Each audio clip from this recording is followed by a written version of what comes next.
მესამე კვირაა, რაც თქვით რომ ხალხო აი მოდით აბა მშობლებო ხო გვიცნობთ და მოდი გვანდეთ თქვენი შვილები. გინდათ განსხვავებული მასწავლებლობა?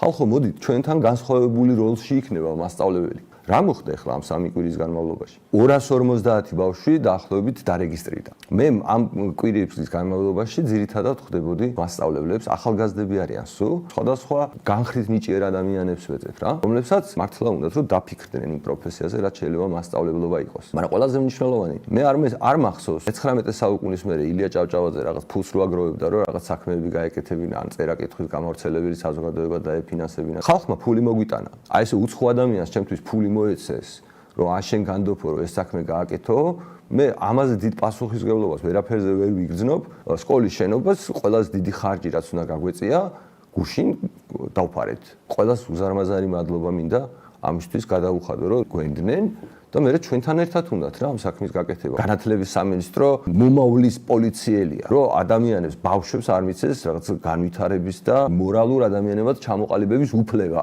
და მშობლები ცხრებივით რომ ემორჩილებიან 640,000 ბავშვი დადის ციხეში. მინდა რომ აი გავტეხოთ ეს მორჩილების პრაქტიკა.